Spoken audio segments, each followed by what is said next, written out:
विधानसभा के लिए हो रहे आम चुनाव में अपनी पार्टी के उम्मीदवारों का तय करना, व पार्टी की चुनावी अपील खुद तैयार करना आदि में ज्यादातर मेरा व्यस्त होना ही रहा है। और अब मैं बहुत जल्दी ही इन चारों राज्यों में चुनावी दौरे के लिए निकलने वाली हूँ। लेकिन चुनावी दौरे पर जाने से पहले मैंने उत्तर प्रदेश में अपनी पार्टी के संगठन के कार्यों की समीक्षा आदि करने के लिए कुछ समय देना बहुत जरूरी समझा है। और ये कार्य मेरा कल से ही यहाँ युद्ध स्तर पर शुरू हो जाएगा। लेकिन इससे पहले मैंने कुछ जरूरी मुद्दों को लेकर आप लोगों से भी मिलना आवश्यक समझा है। और इस मामले में सबसे पहले मैं आप लोगों को ये कहना चाहती हूँ कि हमारी पार्टी के जन्मदाता एवं संस्थापक मान्यवर श्री कांशीराम जी ने हर प्रकार की दुख तकलीफें उठाकर बाबा साहब डॉक्टर भीमराव अंबेडकर की मूवमेंट को आगे बढ़ाने के लिए अपनी पूरी जिंदगी समर्पित की है, जो अब हमारे बीच में नहीं रहे हैं। इसके साथ ही इनके बारे में वैसे आप लोगों को ये भी मालूम है कि इनके देहांत होने पर इनकी इच्छा अनुसार इनकी अस्थियां 12 नंबर गुरुद्वारा रकाबगंज रोड नई दिल्ली बीएसपी केंद्रीय कार्यालय में स्थापित कर दी गई थी। इसके बाद बीएसपी केंद्रीय कार्यालय दूसरी जगह पर शिफ्ट कर लिया गया था और फिर इस 12 नंबर बंगले को केंद्र सरकार के सरकारी नियमों का पालन करके इसे इनकी यादगार में बहुजन प्रेरणा केंद्र के रूप में परिवर्तित कर दिया गया है। किंतु इस बंगले में जगह कम होने की वजह से इनके जीवन संघर्ष से जुड़ी हुई इनकी सभी यादों को यहाँ ठीक ढंग से सजोकर नहीं रखा जा सकता था, क्योंकि ये बंगला टाइप 5 का होने की वजह से काफी छोटा था। ऐसी स्थिति में फिर हमने केंद्र की सरकार से इस बंगले से जुड़े अन्य और 2 5 टाइप के बंगलों को भी इसमें मिलाने का अनुरोध किया, जिन्हें पहले से ही इन दोनों बंगलों को टाइप 8 में परिवर्तित करके मुझे अलग से रहने के लिए दिया हुआ था, जिसे काफी संघर्ष के बाद 12 नंबर टाइप 5 के इस बंगले में मिला दिया गया। और फिर इसके बाद मेरे इस बंगले के स्थान पर मुझे भी नियम अनुसार अलग से दूसरा बंगला रहने के लिए दे दिया गया। इस प्रकार हमारे काफी प्रयासों व संघर्ष के बाद मान्यवर श्री कांशीराम जी के सम्मान व यादगार में स्थित ये बहुजन प्रेरणा केंद्र अब कुल मिलाकर लगभग 1.5 या 1.25 एकड़ की जमीन में स्थापित हो गया है, जिसे पिछले कुछ दिनों से कुछ चैनल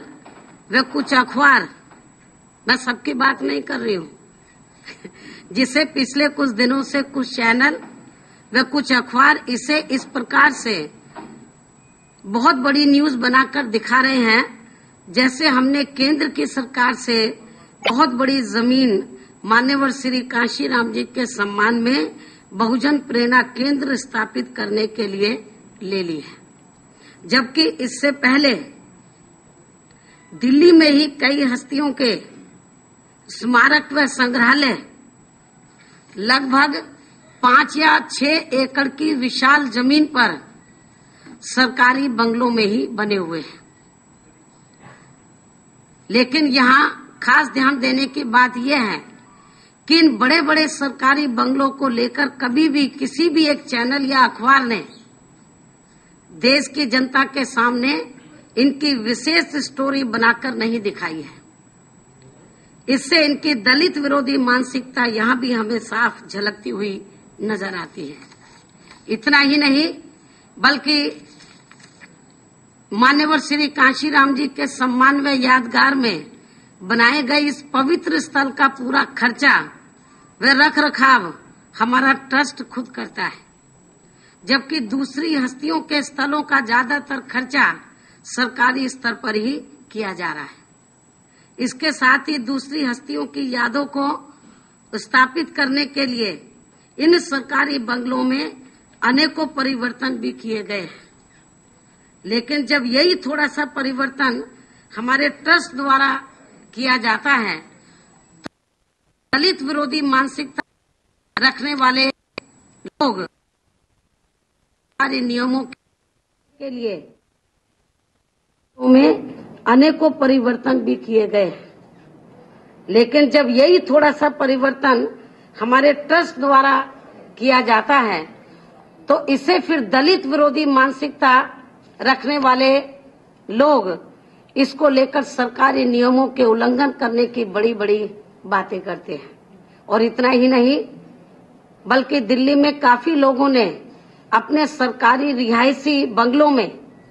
वे सरकारी बंगलों में चल रहे पार्टी कार्यालयों में भी अपनी जरूरत के हिसाब से अनेकों परिवर्तन भी किए हुए हैं, जिन पर कोई चर्चा तक भी नहीं होती है। लेकिन जब यही कार्य हमारी पार्टी के लोगों के द्वारा किया जाता है तो फिर इसे भी सरकारी नियमों के उल्लंघन करने से जोड़ दिया जाता है। इसलिए इन सब बातों पर काफी गहन सोच विचार करने की जरूरत है, वरना अपने देश में दलित एवं कमजोर वर्गों के लोग हर मामले में वे हर स्तर पर हमेशा अपने आप को उपेक्षित महसूस करते रहेंगे, जो कतई भी उचित व न्याय संगत नहीं है। इसके अलावा देश में जब भी कोई चुनाव आता है तो तब कोई न कोई अखबार व चैनल मेरी छवि को धूमिल करने के उद्देश्य से जानबूझकर मेरे भाई बहनों की संपत्ति के बारे में आए दिन अनाप शनाप खबरें छापते व दिखाते रहते हैं, जिनसे मेरा कोई संबंध नहीं होता है। जबकि इस किस्म की खबरें दूसरे नेताओं के बारे में कभी भी चुनाव के दौरान नहीं छापी जाती हैं। ये सब पक्षपात व दलित विरोधी मानसिकता नहीं है तो और क्या है। इसके बारे में भी लोगों को ध्यान देने की जरूरत है। इसके साथ ही अब मैं आप लोगों का ध्यान चुनाव की तरफ भी दिलाना चाहती हूँ। और इस संबंध में वैसे आप लोगों को ये मालूम है कि अपने देश में आगामी 16वीं लोकसभा के आम चुनाव होने से पहले कुछ राज्यों में इस समय विधानसभा के आम चुनाव होने की प्रक्रिया चल रही है। और इनमें से 4 राज्यों में अर्थात दिल्ली, राजस्थान, मध्य प्रदेश व छत्तीसगढ़ में हमारी पार्टी अकेले अपने बलबूते पर पूरी तैयारी के साथ ये चुनाव लड़ रही है। इसके साथ ही इस चुनाव में हमारी पार्टी का ये भी प्रयास रहेगा कि हमारी पार्टी इन 4 राज्यों के विधानसभा आम चुनाव में बैलेंस ऑफ पावर बनकर उभरे और फिर उन प्रदेशों की आम जनता व खासकर वहां के गरीबों एवं शोषितों के हितों में सही नीति बनाकर काम करने के लिए वहां की सरकारों को मजबूर करें। लेकिन हमारी ये बात आप लोगों को आसानी से गले के नीचे से नहीं उतरेगी, जबकि इस संदर्भ में आप लोगों को ये मालूम है कि उत्तर प्रदेश में भी शुरू में बीएसपी को काफी हल्के में आंका जाता था, किंतु सर्व समाज के गरीबों व कमजोर वर्गों के बल पर पहले हमारी पार्टी यहाँ इस स्थिति में बनी कि हमारी मर्जी के बिना यहाँ कोई भी सरकार नहीं बन सकती थी। अर्थात बीएसपी पहले यहाँ बैलेंस ऑफ पावर बनी और फिर अपनी मूवमेंट के बलबूते पर आगे मजबूत होकर अपनी पूर्ण बहुमत वाली सरकार भी बनाई है। और फिर हमने अपनी सरकार के दौरान यहाँ सर्व समाज के हितों में हर स्तर पर अनेकों ऐतिहासिक कार्य भी करके दिखाए हैं। इसकी जानकारी आप लोगों को भी है, जिसके कारण अब यहाँ लोग ये कहने लगे हैं कि यूपी के इतिहास में बीएसपी की सरकार यादगार हो गई है। ठीक इसी प्रकार के अनुभव को इन 4 हिंदी भाषी राज्यों में भी दोहराने का हमारी पार्टी का पूरा प्रयास रहेगा। और इस प्रयास को सफल बनाने के लिए ही मेरा इन 4 राज्यों में शीघ्र ही दौरा शुरू होने वाला है, जिसकी तारीख के बारे में आप लोगों को भी समय पर जानकारी दे दी जाएगी। इसके अलावा जहां तक वर्तमान में यहाँ समाजवादी पार्टी के सरकार के कार्यकाल में उत्तर प्रदेश की अत्यंत खराब कानून व्यवस्था एवं लचर व विफल शासन व्यवस्था के होने का सवाल है, तो इस सपा सरकार की नाकामी की बदनामी न केवल जग जाहिर है, बल्कि उत्तर प्रदेश में व्याप्त जंगल राज व गुंडा माफिया राज के कारण यहाँ हर प्रकार के अपराधों में जैसे लूट, डकैती, अपहरण, गुंडा टैक्स, माफियागिरी, हत्या, बलात्कार, महिला उत्पीड़न व भ्रष्टाचार तथा सांप्रदायिक दंगे व तनाव आदि का लगातार बढ़ने का कारण खासकर यहाँ गरीब, मजदूर, व्यापारी एवं आम जनता का जीवन काफी ज्यादा त्रस्त होकर विकास को भी लगातार बुरी तरह से प्रभावित करके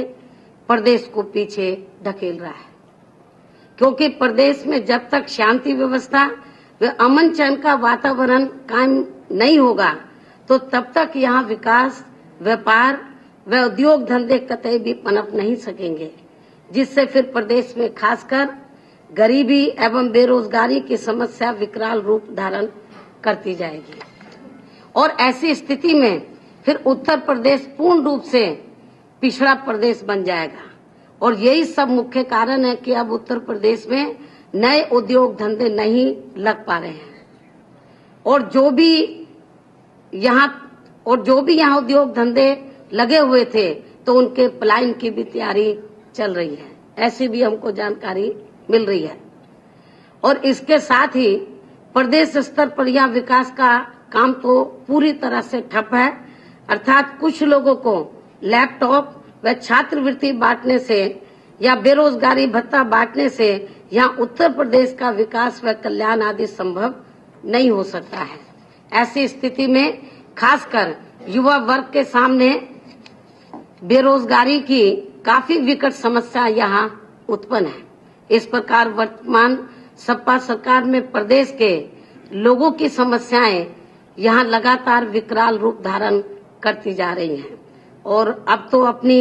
इन सभी घोर नाकामियों को छिपाने के लिए इस सपा सरकार के पास बीएसपी सरकार को लगातार कोसते रहने का अलाप भी काफी कम पड़ गया है। लोग अब ऐसी बातों को ज्यादातर अनसुना कर रहे हैं, इसके ऊपर ज्यादा ध्यान नहीं दे रहे हैं। इसके साथ साथ आप लोगों का ये भी मानना है कि देश में आगामी लोकसभा आम चुनाव होने का समय जैसे जैसे आप लोगों का ही नहीं आम जनता का भी ये मानना है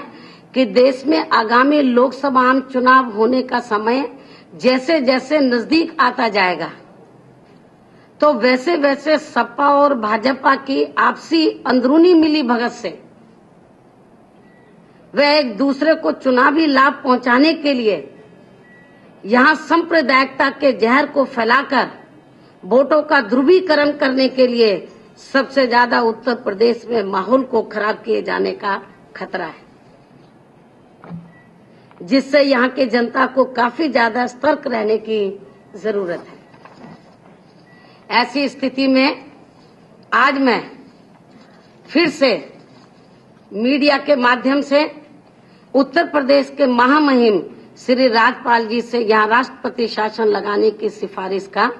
अनुरोध करती हूँ। इसके अलावा जहाँ तक उत्तर प्रदेश में सपा द्वारा अन्य पिछड़े वर्ग की 17 जातियों को अनुसूचित जाति की सूची में शामिल करने के लिए तथा कथित सामाजिक न्याय यात्रा निकाले जाने का मामला है, तो ये केवल इनका छलावा मात्र है। ये नाटकबाजी है, धोखेबाजी है जनता के साथ, ओबीसी के साथ। इसके साथ ही इस संबंध में हमारी पार्टी का यही कहना है कि विश्व हिंदू परिषद की तरह ही इस प्रकार की यात्राएं निकालने से पहले सपा और सपा सरकार को उस अपराध के लिए यहाँ ओबीसी समाज के लोगों से सार्वजनिक माफी मांगनी चाहिए, जो उन्होंने अपने पिछले शासनकाल में शासन आदेश जारी करके इन पिछड़े वर्ग की जातियों के लोगों को आरक्षण की सुविधाओं से काफी लंबे समय तक वंचित करके रखा था, क्योंकि माननीय न्यायालय ने इनके उस शासन आदेश को गैर कानूनी व असंवैधानिक घोषित कर रद्द कर दिया था। बाद में फिर बीएसपी सरकार बनने पर उस अवैध शासन आदेश में सुधार करके पिछड़े वर्ग की उन जातियों के लोगों को शिक्षा एवं सरकारी नौकरियों में आरक्षण की सुविधा को बहाल किया गया था। इसके साथ साथ आप लोगों को ये भी मालूम है कि अब देश में लोकसभा के आम चुनाव होने का समय भी काफी करीब आता जा रहा है, लेकिन वर्तमान में पूरे देश में ऐसा माहौल बनाने का प्रयास किया जा रहा है जैसे कि कांग्रेस और बीजेपी के सिवाय यहाँ अन्य कोई दूसरी पार्टियां हैं ही नहीं, जो कि ये सरासर गलत है। क्योंकि आज के माहौल में कांग्रेस व बीजेपी दोनों में से कोई भी पार्टी देश के लोगों की पहली मुख्य पसंद नहीं है, और इसका कारण ये है कि देश के लोगों ने आजादी के बाद से लेकर अब तक ज्यादातर समय में इन्हीं दोनों पार्टियों की सरकारों को परखने के लिए मौका दिया है, और इन दोनों ही पार्टियों की केंद्र की सरकारों ने हर स्तर पर यहाँ की जनता को बहुत ही ज्यादा मायूस किया है, निराश किया है। और इतना ही नहीं, बल्कि भाजपा के लोग आज अपनी रैलियों में ज्यादातर टिकटार्थियों की भीड़ इकट्ठा करके देश की सभी समस्याओं के समाधान करने की जो बड़ी बड़ी बातें करते घूम रहे हैं, तो ये सब इन्होंने उस समय क्यों नहीं किया था जब लगभग 6 वर्षों तक केंद्र में इनकी ही पार्टी के नेतृत्व की यहाँ सरकार रही थी केंद्र में, और तब तो इनके तमाम बड़े बड़े नेता भी उस समय केंद्रीय मंत्रिमंडल में शामिल थे। इसके साथ ही देश में आगामी लोकसभा चुनाव के संबंध में यहाँ मैं ये बात भी आज ये एडवांस में जरूर स्पष्ट कर देना चाहती हूँ कि हमारी पार्टी पूरे देश में किसी भी पार्टी के साथ किसी भी प्रकार का कोई भी चुनावी समझौता करके ये चुनाव नहीं लड़ेगी।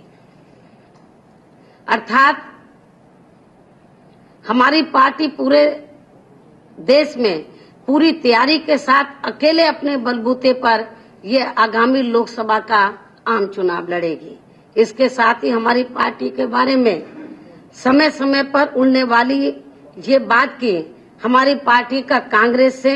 या फिर बीजेपी से इस बार आगामी लोकसभा के आम चुनाव में अंदरूनी या बाहरी गठबंधन हो सकता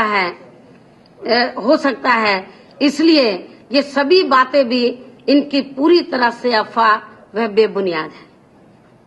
अर्थात ये केवल हवाई बातें हैं जो एक सोची समझी राजनीतिक साजिश के तहत समय समय पर हमारे विरोधियों व स्वार्थी तत्वों द्वारा फैलाई जाती हैं, और इनका मुख्य मकसद केवल हमारे लोगों को गुमराह करके बीएसपी को नुकसान पहुंचाना है। जबकि हमें पूरी आशा है कि हमारी पार्टी इस बार आगामी लोकसभा के आम चुनाव में काफी अच्छा रिजल्ट हासिल करके यहाँ देश की राजनीति वह सत्ता को जन कल्याणकारी सरकार के रूप में ढालने के अपने सामाजिक परिवर्तन के मिशनरी काम में अहम भूमिका निभाएगी और अपने इस मकसद को प्राप्त करने में हमें बीजेपी में आडवाणी, मोदी व राजनाथ की ये तिगड़ी, मैं फिर इस बात को दोहराना चाहती हूं, और अपने इस मकसद को प्राप्त करने में हमें बीजेपी में आडवाणी, मोदी व राजनाथ की ये तिगड़ी, जो अंदर अंदर अपने अपने स्वार्थ में एक दूसरे को काटने में लगी हुई है, इनकी इस तिगड़ी से भी हमारी पार्टी को काफी ज्यादा मदद मिलेगी इस बार लोकसभा के आम चुनाव में। और उत्तर प्रदेश में इस बार लोकसभा के आम चुनाव में हमारी पार्टी पहले नंबर पर अच्छा रिजल्ट दिखाने के मामले में उभर कर आएगी,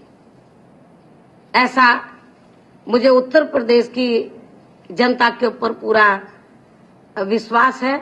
अपनी पार्टी के छोटे बड़े कार्यकर्ताओं पर, छोटे बड़े पदाधिकारियों के ऊपर भी पूरा विश्वास है। इन्हीं लफ्जों के साथ अब मैं अपनी बात यही समाप्त करती हूं। आप लोगों को कुछ और पूछना तो पूछ सकते हैं, और आप लोगों के लिए लंच का भी अरेंजमेंट किया, आप लोग लंच लेकर तब यहां से जाएंगे। धन्यवाद। हाँ, पूछिए, एक एक करके पूछो।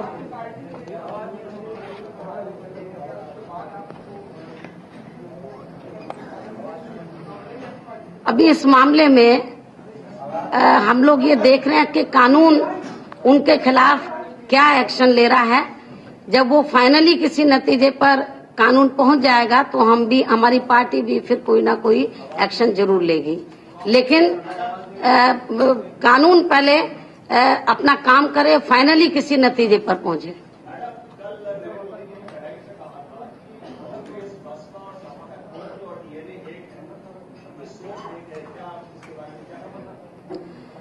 इसके बारे में जो कुछ वो बोल रहे हैं, तो इस बारे में कुछ कहने से पहले तो खास तौर से बीजेपी में आडवाणी, मोदी और राजनाथ में जो अंदर अंदर जो उनमें अंदरूनी जो लड़ाई चल रही है, बेहतर यही होता कि इस बारे में वो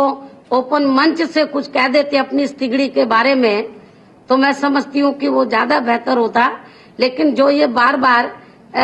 कांग्रेस, बीएसपी और सपा के बारे में जो ये कहते हैं कि ये तिगड़ी, ये मिले हुए लोग हैं, मैं ये बताना चाहती हूँ कि हमारी पार्टी जो समाजवादी पार्टी है उससे तो मिलने का सवाल ही पैदा नहीं होता है, क्योंकि आप लोगों को ये मालूम है कि जब मान्यवर कांशीराम जी का देहांत हुआ था,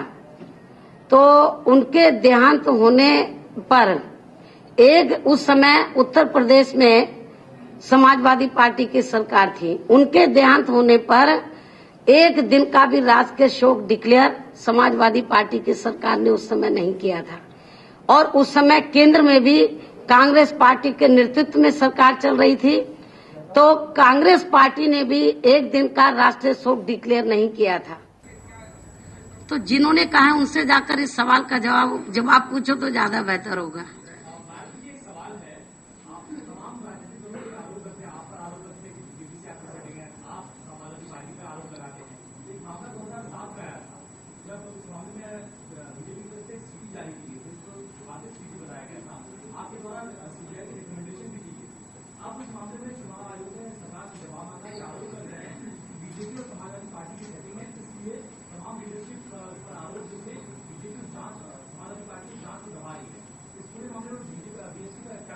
मैं समझती हूँ इस मामले को नहीं दबाना चाहिए, और जो भी सच्चाई है वो जनता के सामने आनी चाहिए। धन्यवाद।